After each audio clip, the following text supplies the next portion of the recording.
We get the inspiration for the game actually from the real world. Our initial conversation about what games we could possibly make involved real world topics that aren't covered by many games. And these included possible catastrophes that could really happen. Like you could say it's a more grounded take on post-apocalyptic setting.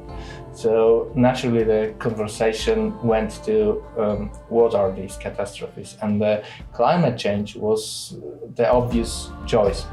So then we started speculating how the world could look after it gets really, really bad, and that's basically the starting point of Floodland.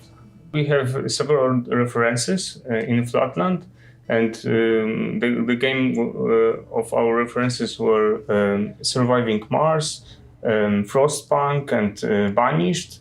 And we make something unique by the synthesis of their gameplays. So the Floodland is in fact the survival city builder, which is focused on both narrative and sandbox structure.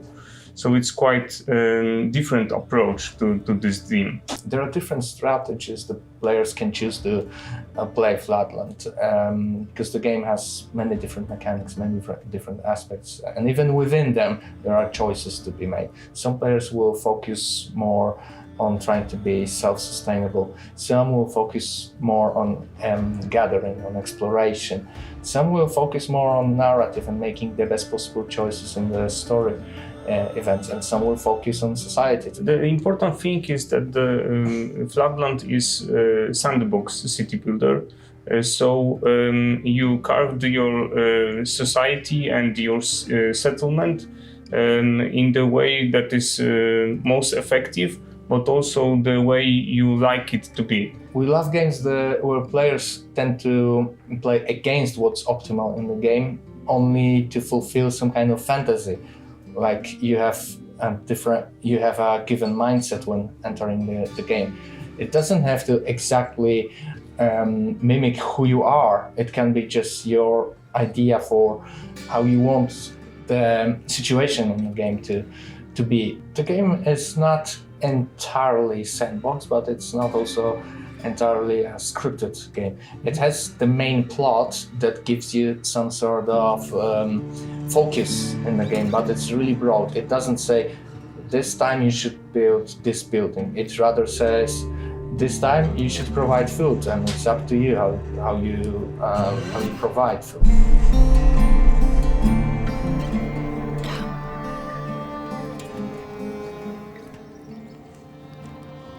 The resource shortage is a problem in Floodland, and it can occur quite often.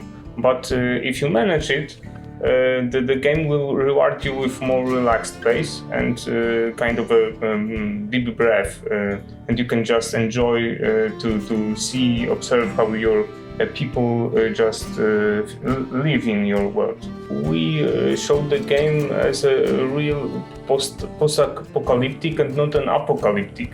So the flood level is very slowly decrease, and there is no imminent threat other than the opportunity and the will to create the new world. So in that way, we face this problem or this theme of responsibility, because the